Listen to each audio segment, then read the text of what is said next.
반갑습니다. 귀하고 복된 은혜의 자리에 오신 우리 사랑하는 성도님들을 진심으로 환영합니다. 또한 히브리서 성경 공부 세 번째 시간에 오신 성도님들도 환영합니다. 오늘 우리에게 주실 하나님 말씀은 히브리서 11장부터 13장까지의 내용입니다. 제목은 탁월하신 예수 그리스도를 따르는 삶. 히브리서 12장 1절로 2절을 저희가 함께 읽어보겠습니다. 같이 읽습니다. 이러므로 우리에게 구름같이 둘러싼 허다한 증인들이 있으니 모든 무거운 것과 얽매이기 쉬운 죄를 벗어버리고 인내로써 우리 앞에 당한 경주를 하며 믿음의 주여 또 온전케 하시는 이인 예수를 바라보자. 그는 그 앞에 있는 기쁨을 위하여 십자가를 참으사 부끄러움을 개의치 아니하시더니 하나님 보좌 우편에 앉으셨느니라. 아멘.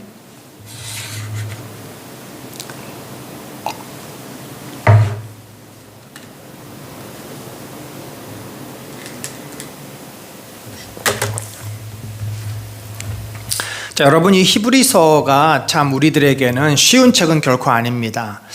신약책이지만 구약에 관한 이야기를 많이 다루고 있기 때문에 구약과 신약의 관계를 어느 정도 이해하지 않으면 이 히브리서 말씀을 제대로 따라가기가 굉장히 어렵습니다. 그러나 또 우리가 자세히 살펴보면 또 그렇게 어려운 책이 아닌 것은 이미 구약 성경을 어느 정도는 우리가 이해하고 있고 또 그 구약의 한계들까지 자세하게 설명을 하고 있기 때문에 히브리서 기자가 하는 말을 잘 따라가면 오히려 구약은 이런 책이었는데 신약에서 이렇게 더 발전이 됐구나, 이렇게 완성이 됐구나, 예수 그리스도로 말미암아 구원이 완성됐다는 말이 이것이구나 하는 것을 배우게 됩니다.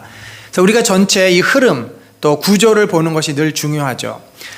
이 히브리서 저자가 강조하는 것은 그겁니다. 당시에 유대 공동체가 너무 핍박이 있고 예수를 믿는다는 것이 너무 막연하니까 약속을 붙잡고 믿고 기다리지만 현실은 어떻습니까? 로마 사람들의 조롱과 핍박이 계속 몰려오니까 이들이 그 믿음을 그만 내려놓는 사람들이 생기고 다시 구약의 이 유대주의로 돌아가는 그러한 일들이 자꾸자꾸 생겼습니다. 여기에 대해서 히브리서 기자가 절대 그렇게 해서는 안 된다. 왜 그러는지에 대한 논리적인 논증을 하는 것입니다. 가장 큰 이유는 구약의 하나님께서 주신 그 구원의 방법, 이 제사 제도라는 것이 분명한 한계가 있고 그 제사를 주신 목적 자체가 오실 예수 그리스도를 예비하기 위한 것이다 라는 거죠. 그런 의미에서 히브리서 기자는 1장부터 10장까지 이 구약적인 여러 주제에 대해서 예수 그리스도와 비교하며 얼마나 예수 그리스도가 구약에 있는 여러 제도라든지 여러 개념들을 뛰어넘는, 그것과 비교할 수 없는, 그것을 완성한 분이신지를 논증하고 있는 거죠. 자, 그것이 우리가 지난주까지 2주간 살펴보았던 내용입니다. 그래서 예수 그리스도는 선지자라든지 천사라든지 모세라든지 여호수아보다도 뛰어나시다, 비교가 될 수 없다 뿐만 아니라 이 대제사장, 당시 대제사장은 아론의 후손 가운데 세우지 않았습니까? 그 아론의 계통, 레위 족속의 지파를 따라 세워진 대제사장보다도 탁월하시다, 뛰어나다. 왜냐하면 예수님은 유다 지파입니다. 레위 지파, 제사장이 될 수 없어요. 그런데 예수님은 그 사람이 따랐던 그 지파가 아니라 하나님께서 세우신 멜기세덱이라고 하는 그 계파, 그 지파를 따라. 멜기세덱은 이미 창세기에부터 언급된 신비스러운 그런 하나님의 제사장이다라고 되어 있습니다. 그래서 그것이 곧 예수 그리스도를 구약에 보여주는 예표다라고 볼 수 있는 거죠. 그래서 이 아론 계통의 제사장과도 비교해서 뛰어난, 그것과 비교할 수 없는 그런 대제사장 예수님이다. 또 옛 언약을 하나님께서 아브라함에게, 모세에게, 또 다윗에게 주지 않았습니까? 그런 언약과도 비교할 수 없을 만큼 예수님 자신이 언약을 완성하신, 새 언약을 제정하신 분이다 라고 또 이야기를 합니다. 뿐만 아니라 제사 제도가 있었습니다. 구약에는 5가지의 제사 제도가 있죠. 속죄제, 속건제, 화목제, 번제, 소제. 이러한 것들을 통해 인간의 하나님과의 끊어진 관계를 회복합니다. 죄를 용서받고 하나님께 더 가까이 다가서고 하나님께 헌신하고, 그래서 관계가 회복이 되는데 더 이상 이제 그 제사 제도는 불필요하게 됐다. 왜냐하면 그것은 매번 해야 되는 아주 제한적이고 일시적인 임시 방편적인 것이라는 거죠. 그래서 그 제한적인 제사를 완성시키는, 단번에 모든 인간의 죄를 담아서 단번에 하나님께 제사를 드리고 희생제물을 드리고 속죄제를 드리고 또 그럼으로써 인간의 모든 죄를 용서받는 그런 대속죄일의 개념. 대속죄일은 1년에 한 번 있지만 이것은 한 번으로 모든 인류가 완전히 그 죄에서 구원함을 받는 그런 대제사장으로서 또 예수님 자신이 희생제물이 되어서 제사 제도를 완성시켜줬다는 거죠. 또한 성막은 뭡니까? 하나님이 임재하시는 성전과 성소인데 이것보다도 완벽하신 예수님 자신이 하나님의 임재의 처소, 성막이요 성전이라는 것입니다. 그래서 예수님이 십자가에서 죽으실 때 예루살렘에 있었던 성막의 휘장이, 지성소와 성소를 가로막고 있던 휘장이 찢어졌다, 그런 기록을 하고 있습니다. 자, 이렇게 예수님은 구약의 모든 제도와 비교했을 때 너무나도 탁월한 그 모든 구약의 제도와 그것이 상징하고 의미하는 것들을 완성시키는 구원자이다. 따라서 어떻게 해야 되겠어요? 이제 구약의 그러한 제사라든지 율법이라든지, 이 히브리서는 율법에 대해서는 많이 강조를 하지 않습니다. 율법에 대해서는 바울이 많이 강조하죠. 히브리서는 율법보다는 유대인들이 믿고 있었던 어떤 구약의 유대주의 또는 그 제사 제도, 이런 것에 대한 한계를 이야기하는 겁니다. 따라서 이제 너희는 구약의 제도를 버리고 그것으로부터 떠나고 뭘 해야 돼요? 새 믿음을 붙잡아야 되는 겁니다. 새로운 믿음. 바로 예수 그리스도가 우리의 구세주라는 그 믿음을 붙잡고 살아라.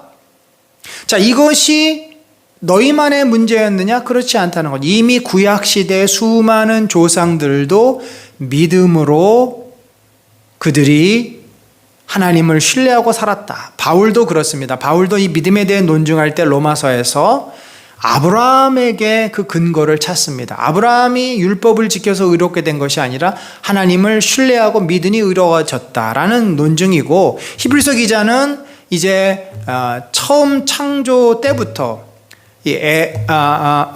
아벨부터 시작해가지고 쭉 구약의 많은 인물들을 거스르며 그들의 삶의 중심은 율법이라든지 제사제도가 아니라 믿음이었음을 강조합니다. 따라서 어떻게 해야 되겠어요? 그 당시에 히브리 유대 크리스찬들, 소아시아에 흩어져 있던 유대 크리스찬들, 또한 오늘날 이 말씀을 받는 우리들 어떻게 됩니까?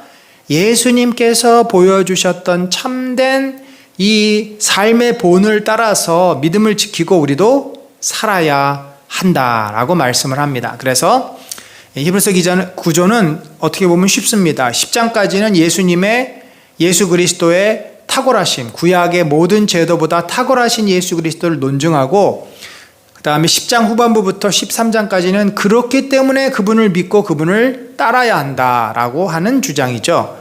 그런 내용입니다. 자, 그러면 우리가 이제 후반부를 함께 살펴봅시다. 예수의 탁월함을 따르는 삶. 그래서 어떻게 이 탁월함을 따라야 될 것인가? 먼저 이 새 믿음의 삶에 대해서 얘기합니다. 그러므로 형제들아, 우리가 예수의 피를 힘입어 성소에 들어갈 담력을 얻었다. 자, 그전에는 성소에 누가 들어갑니까? 아무나 못 들어갑니다. 제사장만 들어갈 수 있습니다. 더군다나 지성소에는 대제사장만 들어갑니다. 그것도 1년에 딱 한 번. 그런데 예수 그리스도께서 그 모든 구약의 제한들을 다 무력화시켰습니다. 눌러파이라 그래가지고 그걸 없애버려, 무효화했어요.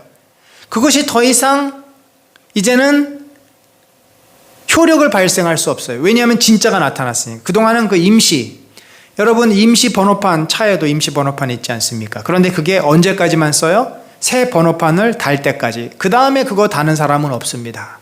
그래서 예수님이 오셔서 진짜가 왔기 때문에 구약의 가짜들, 상징들, 그걸 미리 보여주는 사인들, 이런 것들은 더 필요가 없는 겁니다.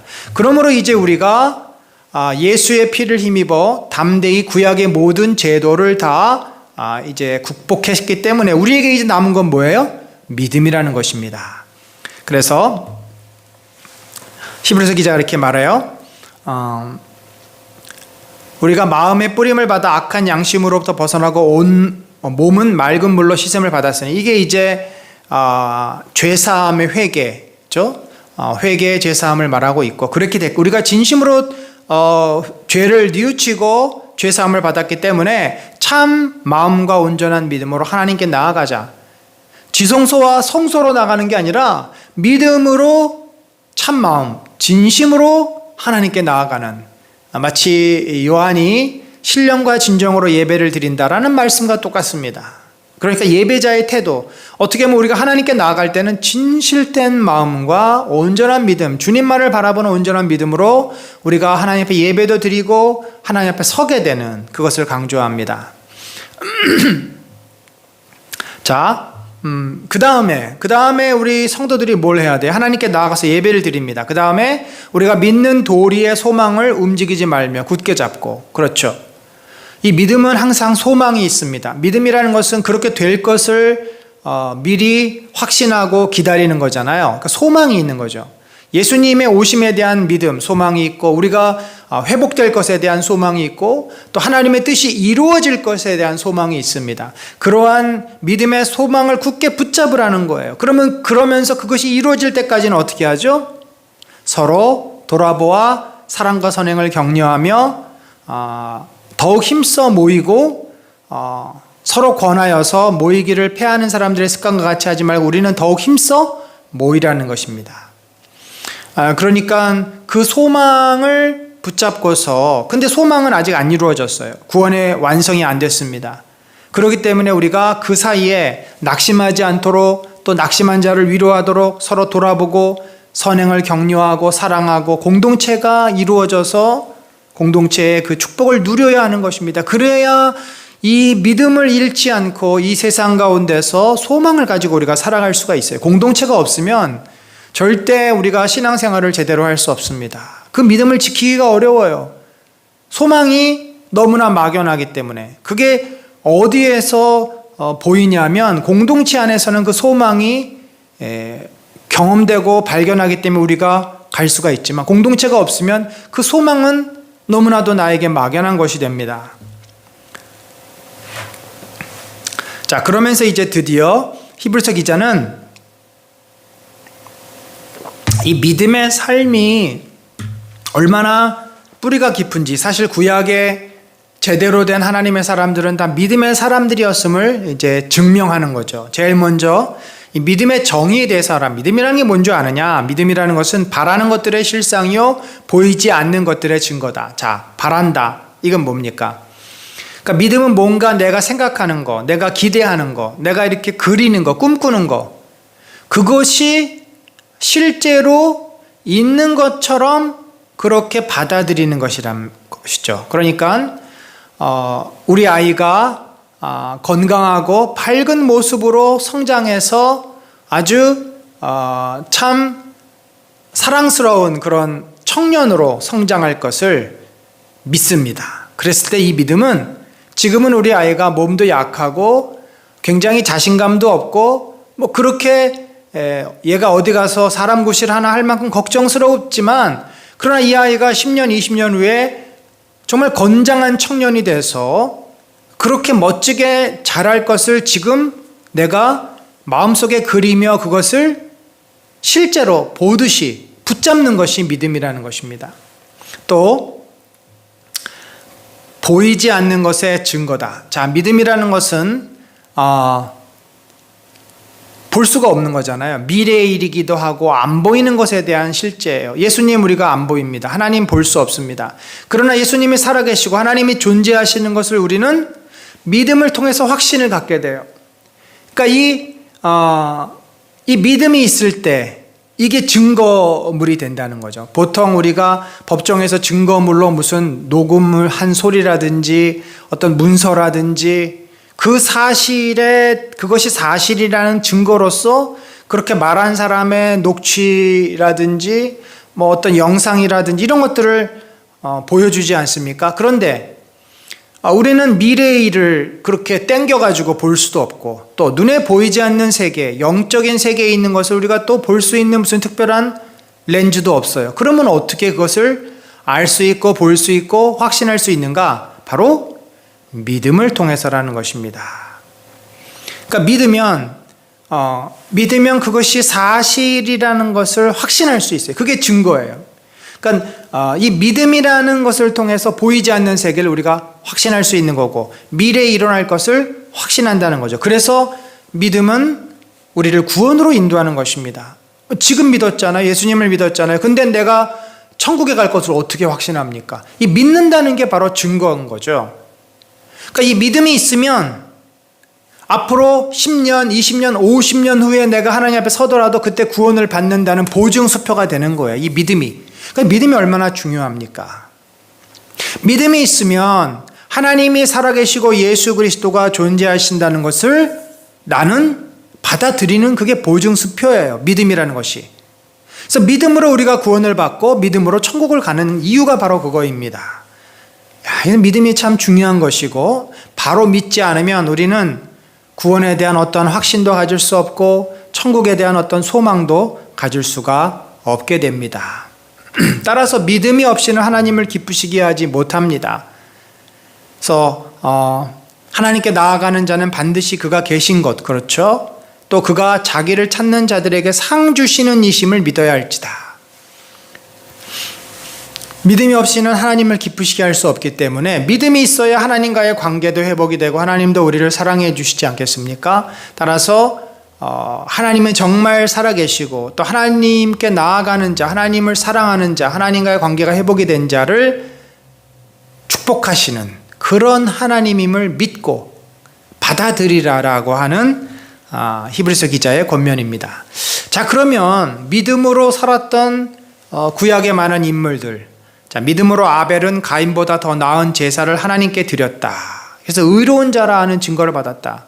사실 아벨의 제사가 양으로 드렸는데 양으로 드렸다는 하나님이 받은 게 아니라 그가 정성을 다해서 정말 자기 양 중에 제일 좋은 것을 골라가지고 하나님께 정성을 다해서 드린 것입니다. 하나님이 나의 모든 정성을 받으신다. 하나님이 살아계시고 하나님이 나를 지켜 보호하신다. 내 제사를 기뻐 받으신다라는 믿음이 있었기 때문에 그 제사가 받아들여진 거죠. 그러나 가인은 형식적으로 드린 겁니다. 아깝지만 또 제사를 하려니까 안 할 수는 없고, 그래서 대충 곡식을 베가지고 갖다가 바치는 신용을 한 거예요. 그러니 하나님께서 그의 제사를 받지 않으신 것이죠. 믿음으로 에녹은 죽음을 보지 않고 옮겨졌다. 에녹은 어떻게 했어요? 하나님을 직접 보는 것처럼 살았습니다. 이게 예수 그리스도의 현존이라 그러죠. 예수 그리스도가 실제 지금 나와 함께 하고 계신 것을 직접 보는 것처럼 그렇게 에녹은 믿음으로 하나님과 동행한 것입니다. 늘 그가 일어나서 하나님께 기도하고 하나님께 묻고 하나님의 음성을 듣고, 그러니까 이 땅에서의 하나님과 동행하는 삶이 자연스럽게 천국으로 옮겨진 것이죠. 그래서 동행했고 그것이 자연스럽게 죽음을 보지 않고 천국으로 옮겨지게 됐다. 또 노아는 어땠습니까? 아직 보이지 않는 일에 경고하심을 받아 노아가 하나님께서 이 땅에 이제 홍수가 100년 후에 있을 것이다. 여러분 100년이라는 시간 얼마나 긴지 지금으로서는 상상도 할 수 없죠. 아마 그 당시에 노아 나이가 800~900살 이랬으니까 10년, 그러니까 공짜리 하나를 빼면 되지 않겠나 싶어요. 그러면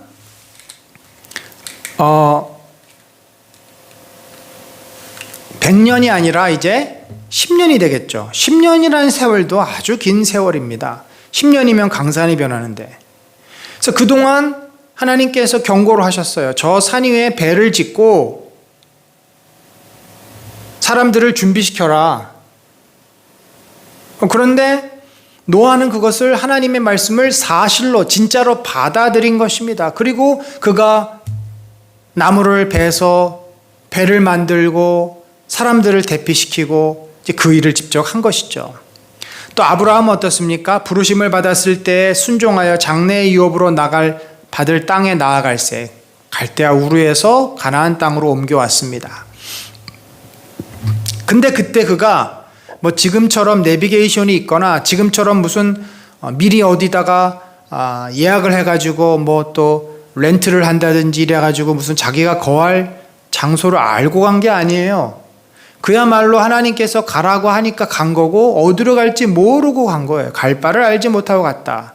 이건 하나님을 신뢰했기 때문에 가능한 일이죠. 친구의 말 듣고 야, 너 거기 가면은 좋은 일 있을 거야. 꼭 가봐. 근데 친구의 말을 못 믿으면 절대 갈 수가 없습니다. 믿음으로 그가 이방의 땅에 있는 것 같이 약속의 땅에 거류하여 동일한 약속을 유업으로 함께 받은 이삭 및 야곱과 더불어 장막에 거하였으니. 자, 이 약속의 땅이라 그랬는데 하나님께서 뭘 약속했죠? 내가 너의 후손에게 이 땅을 주고 너의 후손이 바다의 모래알처럼 하늘의 별처럼 많아질 것이고 그들이 큰 나라를 이룰 것이다. 그 약속을 이삭과 야곱 또한 붙잡은 것입니다. 아브라함이 주신 약속을 이삭과 야곱도 붙잡았어요. 그러면서 장막에 거했다. 여러분, 장막이라고 하는 것은요, 텐트고 임시 거처입니다. 그러니까 그 땅에서 집을 짓고 안전하게 산다는 것은 상상도 할 수 없는 일입니다. 아직 그런 상황이 도래하지 않았어요. 그런 상황에서 아브라함은 여전히 장막, 텐트 치고 옮겨 다니고 유목민이니까. 그랬지만 하나님께서 분명히 우리에게 주신 약속, 이 땅에 큰 나라를 이룰 것이라는 약속을 그가 어떻게 했어요? 믿음으로 받아들인 것입니다. 그리고는 장막에 거했어요. 그러면서 그렇게 한 이유는 그가 하나님이 계획하시고 지으실 터가 있는 성을 바랐습니다.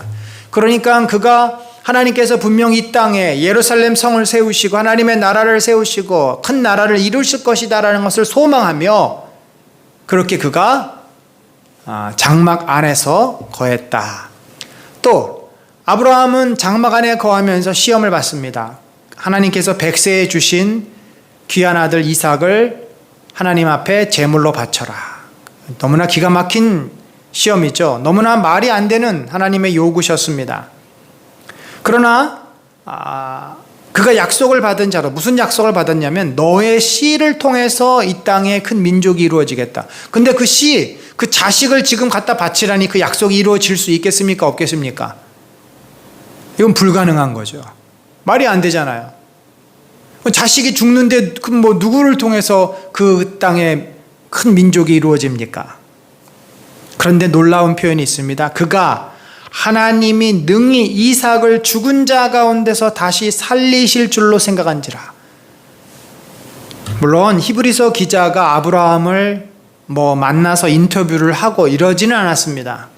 그러나 히브리서 기자가 기도하는 가운데 하나님으로부터 영감, 말씀을 듣는 거죠.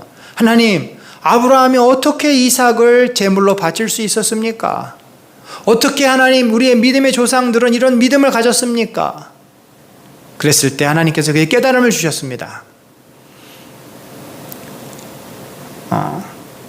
그가 내가 이삭을 제물로 받아들일 때 반드시 내가 그를 이삭을 다시 살리실 것이라는 믿음이 그에게 있었다. 그렇죠. 그 믿음이 실제로 검증되지는 않았어요. 왜냐하면 이삭이 죽지를 않았으니까.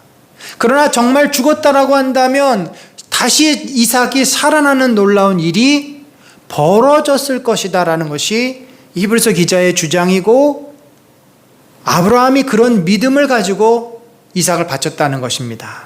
참 대단한 믿음의 아브라함이고 또 그것을 히브리서 기자는 그 부활의 확신을 가진 믿음으로 이삭을 바친 것이다 라고 해석을 우리에게 해줍니다. 그래서 우리가 아브라함을 이해할 때 이 히브리서 기자의 이 본문을 참고를 하게 됩니다. 그러면 아브라함이 정말 그런 믿음으로 하나님을 신뢰하고 이삭을 제물로 바치려고 한 것이구나 하는 것을 우리들이 알게 됩니다. 모세는 어땠습니까? 모세는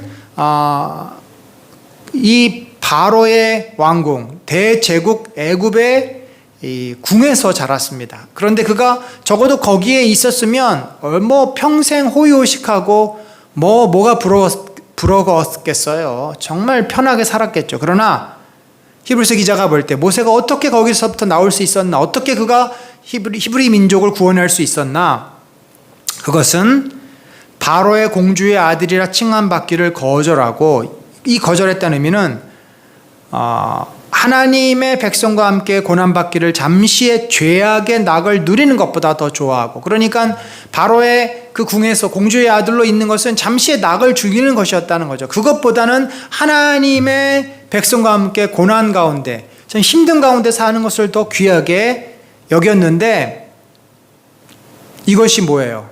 그리스도를 위하여 받는 수모를 애굽의 모든 보화보다 더 큰 재물로 여겼으니 이는 상 주심을 바라봄이라. 그러니까 하나님께서 그를 부르셨고 그에게 모든 어려운 일들을 시켰음에도 그가 낙심치 않고 계속 순종하며 했던 것은 하나님께서 그에게 큰 상급을 주실 것을 그가 믿었기 때문이다. 그런 어떤 믿음이 있었으니까 애굽의 보화, 애굽의 호의호식을 다 내려놓고 이스라엘 백성과 광야에서 방황하며 고난 가운데 그 삶을 보낼 수 있었다라고 말을 하는 것입니다. 물론 이것 역시 히브리서 기자가 모세에 대한 해석인데 충분히 모세의 마음 가운데 그러한 믿음이 있었음을 우리는 상상할 수 있습니다. 또 그 외에도 이제 여리고성에 들어갔을 때 믿음으로 여리고성이 무너지지 않습니까? 7바퀴를 돌고, 또 기생라합도 믿음을 가지고 정탐꾼들을 영접했고 그로 말미암아 그녀와 그 가족들이 다 구원을 받게 됩니다. 그러면서 히브리서 기자는 이렇게 얘기해요. 내가 무슨 말을 더하리요? 기드온, 바락, 삼손, 입다, 다윗 및 사무엘과 선지자들의 일을 말하려면 내게 시간이 부족하리로다. 더 많은 믿음의 위인들, 인물들이 구약에 있었고 그들의 삶을 살펴보면 우리가 얼마나 이 믿음이 중요한지를 알게 될 것이다. 그들은 믿음으로 나라들을 이기기도 하며 의를 행하기도 하며 약속을 받기도 하며 사자들의 입을 막기도 하며 불의 세력을 멸하기도 하며 칼날을 피하기도 하며 연약한 가운데서 강하게 되기도 하며 전쟁에 용감하게 되어 이방 사람들의 진을 물리치기도 하며, 다 이러한 사사들 또 믿음의 위인들이 이러한 일들을 했다라는 거죠. 다 믿음으로.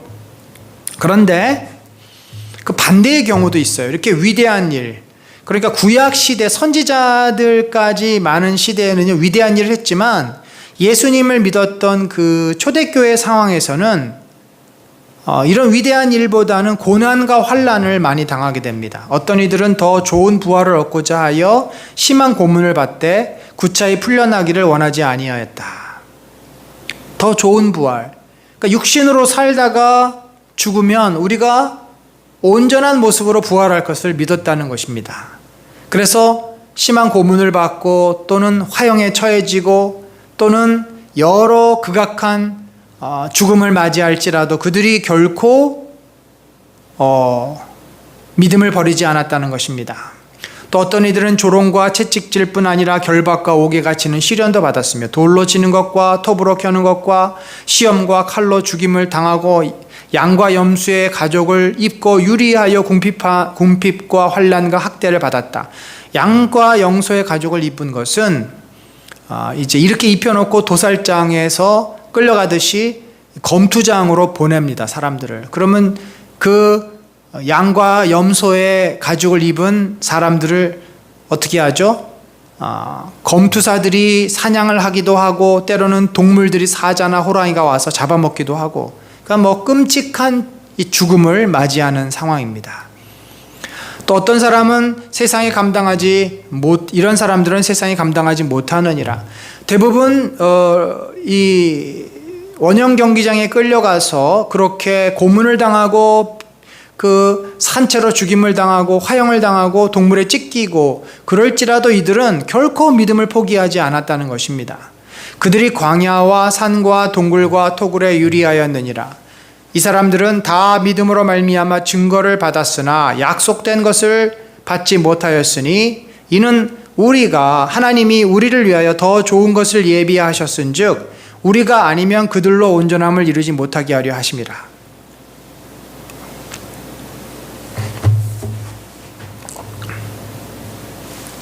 자, 우리가 이 해석을 좀 잘해야 됩니다. 40절인데요. 이는 하나님이 우리를 위하여 더 좋은 것을 예비하셨다. 우리가 아니면 그들로 온전함을 이루지 못하게 한다.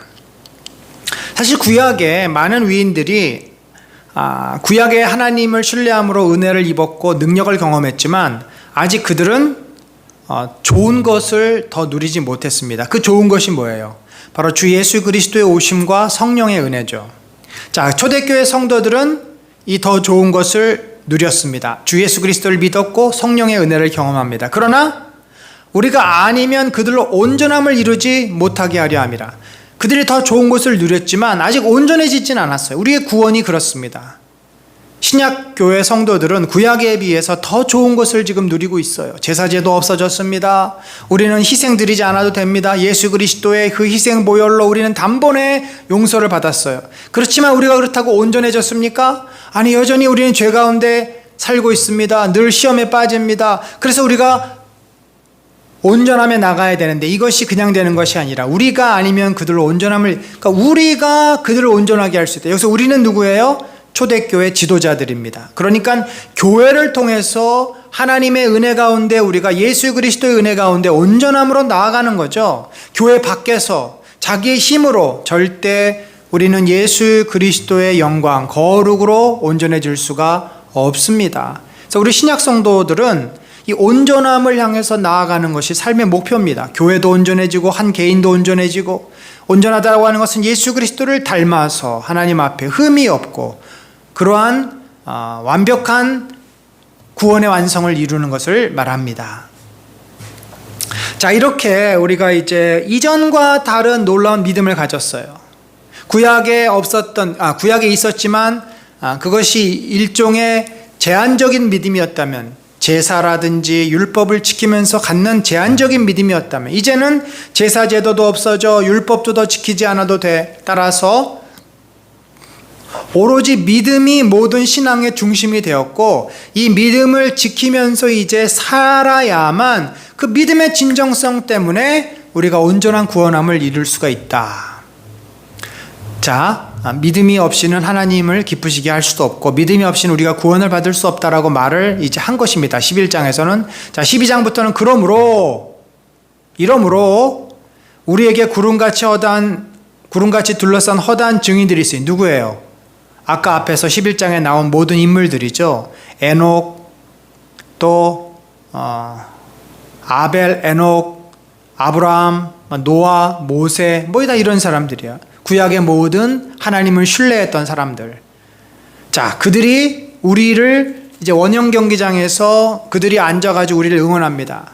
우리도 이제 뭐 축구할 때, 야구할 때 막 응원하지 않습니까? 우리를 응원하고 있어요. 그러므로 모든 무거운 것과 얼매기 쉬운 죄를 벗어버려요. 무거운 건 뭡니까? 마음의 근심, 염려 같은 것들이죠. 여러분, 무거운 짐을 지고 이 마라톤을 할 수 없습니다. 그래서 그걸 내려놔야 돼요. 그래서 우리 인생을 붙잡고 있는 무거운 짐이 있어요. 내 마음에 어떤 내가 성취하고자 하는 욕구, 욕망이 있을 수 있어요. 내 계획이 있을 수 있어요. 내 마음에 근심, 염려가 있을 수 있습니다. 그래서 나를 상당히 무겁게 만드는, 내 어깨를 짓누르는 어떤 책임감, 의무감, 뭐 여러 가지가 있을 수 있어요. 그런 것들을 내려놔야만 우리가 예수 그리스도를 담는 신앙의 삶을 살 수가 있습니다. 또한 얼매이기 쉬운 죄, 이 얼매이기 쉬운 죄라는 것은 우리가 이렇게 덩쿨 가시가 있는 밭을 지나가면 우리 발에 자꾸 걸리면 우리가 넘어지잖아요. 얼고 맨다는 거죠. 이것은 뭐냐면 고대시대 남자들은 옷이 길었잖아요. 치마처럼 길었습니다. 여러분, 치마를 입고 뛸 수 없는 게, 치마를 입고 뛰다가 걸려 넘어집니다. 그래서 운동선수들, 마라톤 선수들 항상 반바지, 짧은 바지를 입을 수밖에 없는 것이, 거추장스러우면 이게 잘 안 되니까. 그런 의미에서 우리의 죄라든지 우리를 짓누르는 무거운 것들, 예수님은 이것을 바로 나 자신을 위해 사는 삶이다라고 표현을 합니다. 그런 것들을 내려놓지 않으면 우리가 이 믿음의 선한 싸움을 또 이 마라톤을 갈 수가 없게 됩니다. 자, 이 무거운 것과 얽매이기 쉬운 죄를 벗어버리고 인내로서 우리 앞에 당한 경주를 하며, 자, 이 운동선수 이제 비유죠. 이 운동 마라토너가 견디지 않으면, 참지 않으면 그걸 어떻게 뜁니까? 믿음의 주요 또 온전케 하신 이인 예수를 바라보자. 그러니까 우리가 표대를 향해서 달려간다, 바울이 말했듯이 이 마라톤, 이 믿음의 경주를 하면서 누가 목표 지점, 꼬린 지점이냐면 바로 예수 그리스도예요. 왜냐하면 그분이 우리를 온전케 하시는 분이기 때문에 그렇습니다. 그분을 바라보면서 달려가라는 거죠. 근데 그분은 어떤 삶을 살았어요? 우리를 위해서 십자가를 지셨습니다. 부끄러움을 개의치 않으려 하셨어요. 그랬더니 하나님께서 그를 부활시키시고 보좌 우편에 앉으셨어요. 그래서 이렇게 고난과 이 모든 것들을 믿음으로 견디는 자를 하나님께서 세워주시고 복 주시는 분임을 믿을 때 우리는 현재 있는 모든 힘들고 어려운 것들을 잘 견디고 헤쳐나갈 수 있다는 거죠. 특별히 그 당시에 이 고난이 많다 보니까 사람들은 이것을, 왜 하나님 우리를 계속 어렵게 하십니까? 왜 우리를 힘들게 하십니까? 왜 우리를 치십니까? 라고 질문을 합니다. 그럴 때 주께서 그 사랑하시는 자를 징계하시고 그가 받아들이시는 아들마다 채찍질하심이라 하셨다. 이제 구약의 말씀인데, 사랑하시는 자를 징계하지 남의 아들을 징계하겠느냐? 너희가 이렇게 견디고 어렵고 징계를 받는 이유는 너희가 진짜 하나님의 아들이기 때문에 그렇다. 그래서 이 징계를 믿음으로 받아들이고 잘 견뎌야 한다. 불평불만하지 말고 잘 견뎌야 한다. 그들은 잠시 자기의 뜻대로 우리를 징계하였거니와 오직 하나님은 우리의 유익을 위하여 그의 거룩하심에 참여하게 한다. 그렇죠? 우리의 유익을 위해서 징계를 한다는 거예요. 처음에 징계받을 때, 고난이 찾아올 때 누가 좋아합니까? 고통스럽고 괴롭고 하나님께 막 불평 원망합니다. 그러나 나중에는 그로 말미암아 연단받은 자들은 의와 평강의 열매를 맺는다.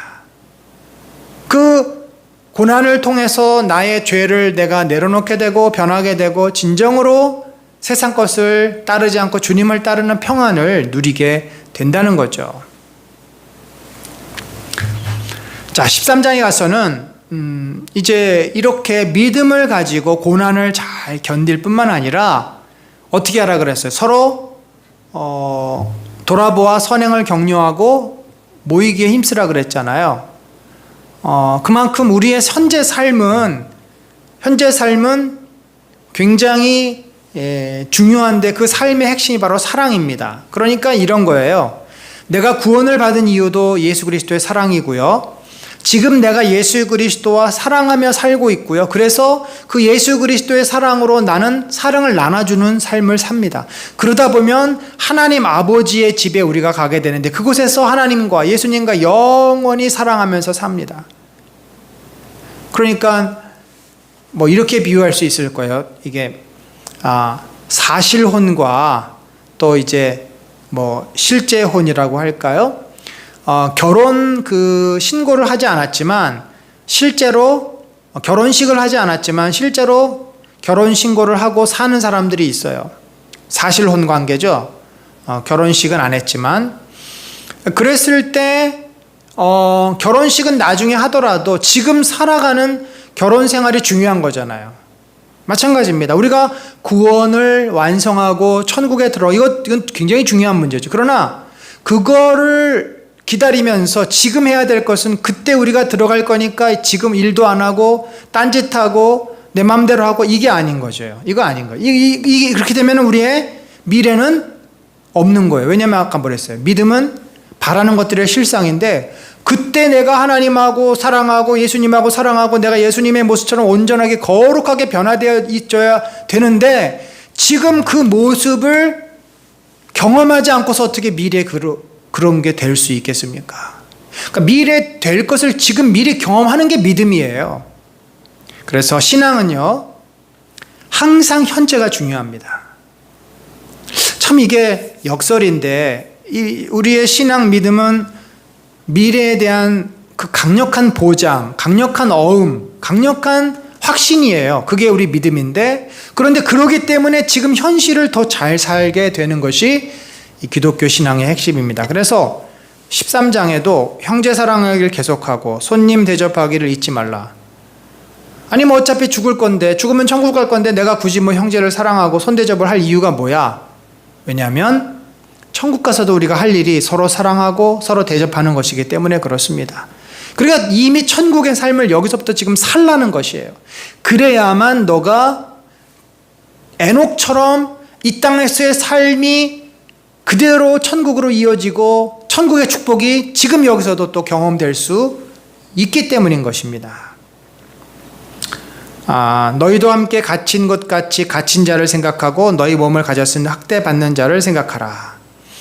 그러니까 이미 핍박을 받아서 감옥에 갇힌 자, 또 노예로서 교회를 다닌다고 학대를 받거나 어려움을 겪는 사람, 또 남편이 아내를 학대하거나 이런 사람들이 있었죠.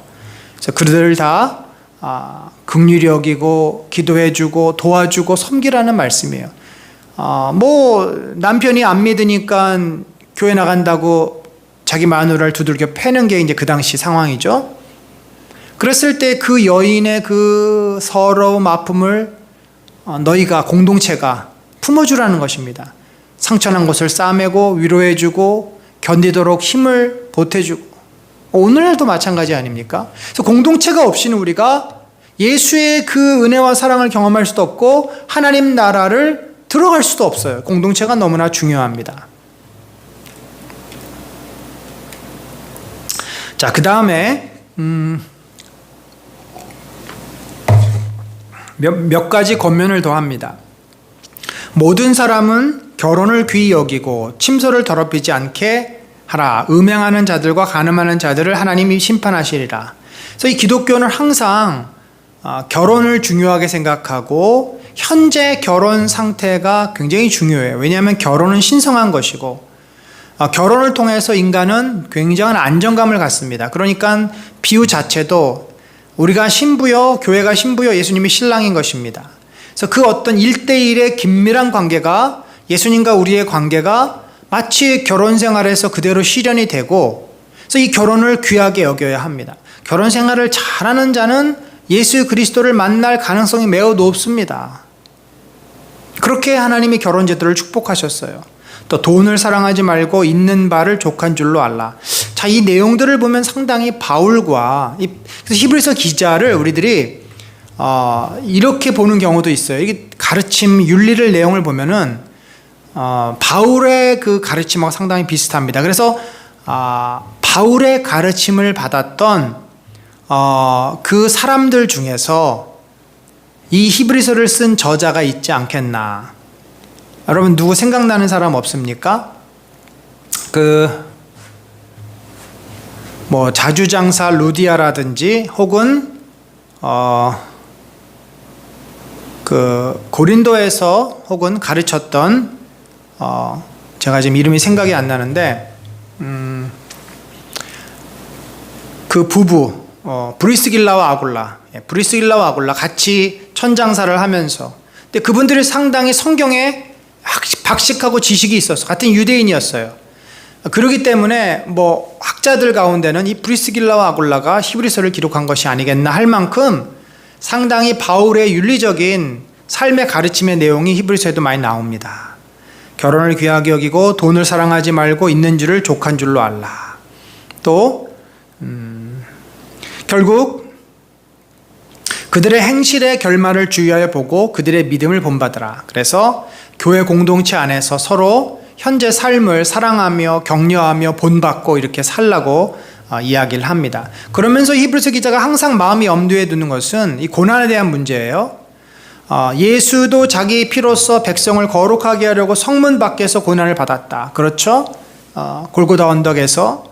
그런즉 우리도 그의 치욕을 짊어지고 영문 밖으로 그에게 나아가자. 우리도 고난을 받자. 이것도 바울이 뭐라 그래요? 고난이 없이 어떻게 영광을 누릴 수 있겠느냐? 또 그 다음에 내 육체의 고난을 채운다. 다 이런 표현들이 다 같은 생각을 공유합니다. 물론 뭐 히브리서 기자가 브리스길라와 아굴라가 아니어도 초대교회 지도자들은 예수를 중심으로 한 그 믿음을 공유합니다. 그들이 가르침을 공유해요. 그래서 이게 통일된 교회가 생긴 것이죠. 그래서 고난을 두려워하지 말고 영광, 주님이 주실 영광을 누리기 위해서 우리가 고난을 믿음으로 담대히 받자, 그런 말입니다.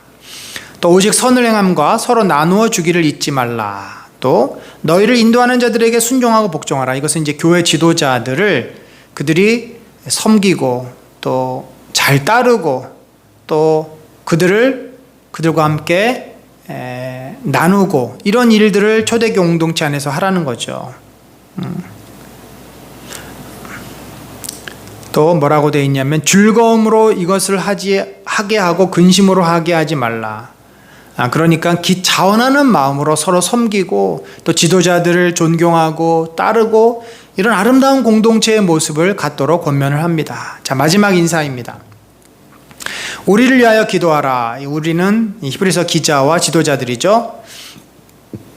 우리가 모든 일에 선하게 행하려 함으로 우리에게 선한 양심이 있는 줄을 확신하노니 내가 더 속히 너희에게 돌아가기를 위하여 너희가 기도하기를 더욱 원하노라.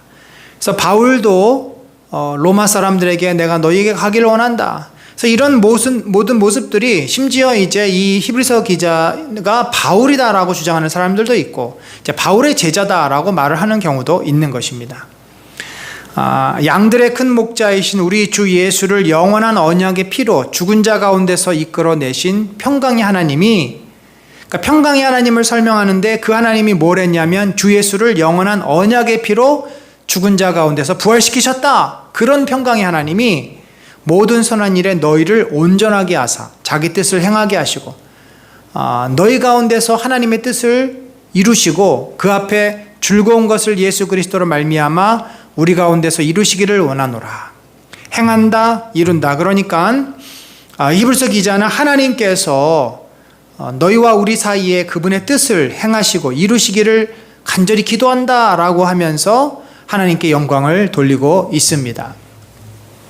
여러분, 히브리서가 쉽지 않지만 자세히 내용을 살펴보면 참 은혜가 넘치는 말씀입니다. 특별히 하반절, 우리가 사랑하는 말씀이 많이 있죠.